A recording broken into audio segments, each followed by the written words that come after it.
KPK amankan uang lebih dari 1 M setelah geledah gedung DPRD Jatim. Kegiatan penyidikan dugaan korupsi suap urusan dana hibah di Jawa Timur, tim penyidik KPK saat ini telah selesai melakukan upaya paksa penggeledahan di 2 lokasi yang berbeda di wilayah Surabaya, Jawa Timur. Di antaranya adalah gedung DPRD Provinsi Jawa Timur dan juga rumah kediaman dari pihak yang terkait dengan perkara ini. Dari hasil penggeledahan di 2 lokasi yang berbeda dimaksud, tim penyidik KPK menemukan dan mengamankan sejumlah dokumen terkait dengan perkara, termasuk juga barang bukti elektronik dan sejumlah uang. Tentu berikutnya akan segera dilakukan analisis untuk dilakukan penyitaan sebagai barang bukti dalam proses penyidikan dengan tersangka STPS dan kawan-kawan tersebut. Pada saat ini saya ingin menyampaikan bahwa saya, Pak Wagub, Pak Sekda, dan jajaran Pemprov Jawa Timur semuanya menghormati proses yang sedang berjalan.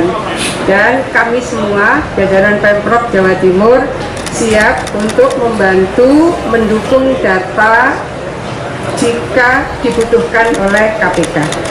Saya rasa itu kawan-kawan sekalian. Penyidik membawa 3 koper yang dijadikan barang bukti, itu bisa dijelaskan Bu, barang bukti? Yang terkonfirmasi di ruang gubernur tidak ada dokumen yang dibawa.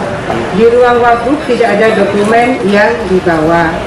Di ruang Sekda ada flash disk yang dibawa. Kita belum ada konfirmasi, ya. Jadi kita nggak tahu ya. Kita nggak tahu, tapi kita akan konfirmasi. Yang jelas, ya kita menghargai apa yang dilakukan oleh KPK dalam rangka penegakan hukum. Ya, kita harap juga ini jadi cambuk dan peringatan buat kader-kader Golkar untuk menghindari hal-hal seperti itu. Sebetulnya selain menangkap dan menuntaskan perkara korupsi secara penegakan hukum, maka pencegahan pun juga sudah dilakukan.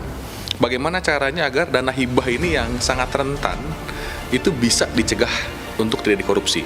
Karena kalau kita lihat dari presidennya, kan nggak cuma 1 kepala daerah atau anggota DPRD yang pernah terjerat karena korupsi dana hibah. Nah sekarang bertambah lagi, itu artinya ada yang salah dalam pengelolaannya maupun upaya-upaya untuk mencegah terjadinya korupsi dana hibah. Komisi Pemberantasan Korupsi mengamankan uang lebih dari 1 miliar dalam operasi penggeledahan yang dilakukan di gedung DPRD Jawa Timur Jatim dan Selasa 20 Desember. Adapun penggeledahan tersebut merupakan bagian dari rangkaian penyidikan dugaan suap alokasi dana hibah pemerintah Provinsi Pemprov Jatim. Kasus ini menjerat Wakil Ketua DPRD Jatim Sehat Tua P. Simanjuntak sebagai tersangka. Bukti yang turut ditemukan dan diamankan diantaranya benar berupa uang tunai dengan jumlah lebih dari 1 miliar, kata juru bicara penindakan dan kelembagaan KPK Ali Fikri dalam keterangan tertulisnya kepada wartawan Kamis 22 Desember.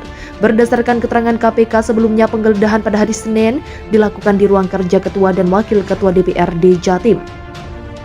Sementara itu dalam penggeledahan pada hari Selasa, penyidik fokus mencari barang bukti dari ruangan semua fraksi di DPRD Jatim.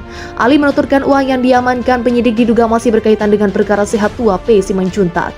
Segera dilakukan penyitaan untuk menjadi barang bukti, kata Ali. Selain penggeledah kantor DPRD, KPK juga menggeledah kantor Gubernur Jatim. Dalam operasi itu, penyidik penggeledah ruang kerja Gubernur Jatim Hovifah Indar Parawansa dan wakilnya Emil Elestianto Dardak. Penyidik juga menggeledah ruang kerja sekretaris daerah setempat dan kantor sekretariat daerah Pemprov Jatim. Kemudian kantor Badan Pengelolaan Keuangan dan Aset Daerah dan Badan Perencanaan Pembangunan Daerah Jatim juga tak luput dari penggeledahan.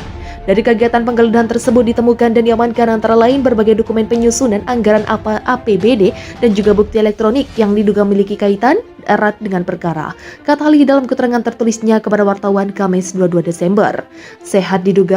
Sahat diduga menerima uang 1 miliar dari Kepala Desa Jelgut, Kecamatan Robatal, Kabupaten Sampang Abdul Hamid. Ia diketahui menjabat koordinator kelompok masyarakat. Suap diberikan agar Sahat membantu dan memperlancar pengusaha. Suap diberikan agar Sahat membantu dan memperlancar pengusulan permohonan bantuan dana hibah yang diajukan Pokmas. Sebagai informasi, Pemprov Jatim memang menganggarkan dana hibah yang bersumber dari APBD.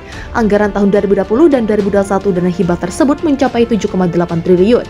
Sebelum menerima uang 1 miliar itu, Sahat telah membantu Pokmas menerima dana hibah 80 miliar untuk tahun 2021 dan 2022. Wakil Ketua KPK Johanis Tanak menduga adanya kesepakatan pembagian komitmen fee 20% dari dana hibah yang cair untuk Sahat dan 10% untuk Hamid.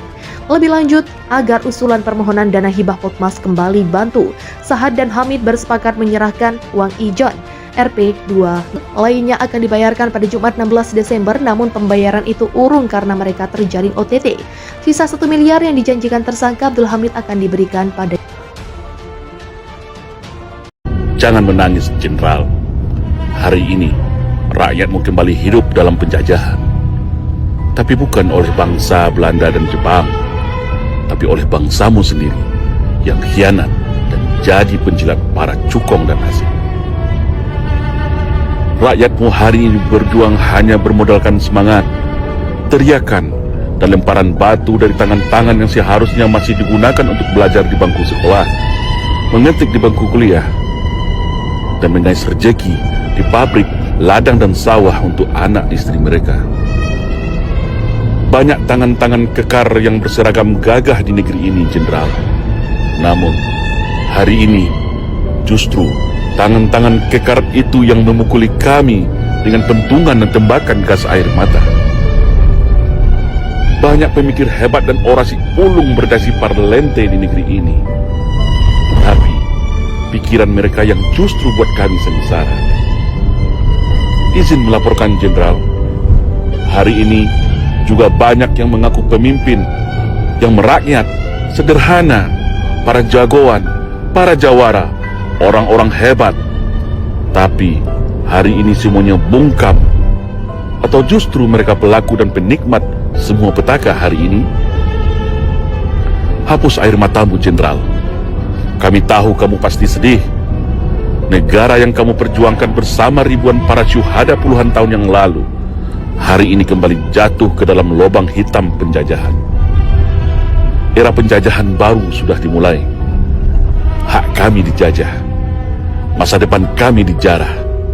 Kemerdekaan kami dirampas.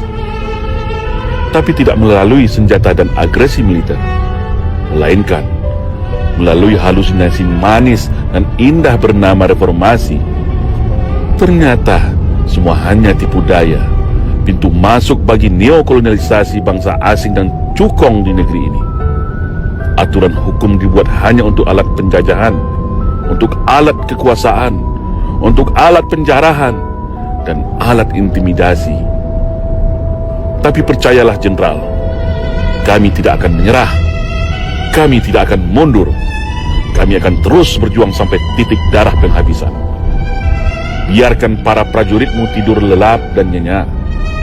Biarkan pasukan itu sibuk dalam agitasi kebingungan antara nurani jati diri seorang prajurit dan perintah tekanan jabatan dari atasan. Biarlah, Jenderal, toh rakyat ini juga merdeka sebelumnya. Rakyatlah yang ketika itu jadi tentara. Setelah merdeka, negeri ini jadi negara dan tentara dilahirkan sebagai penjaga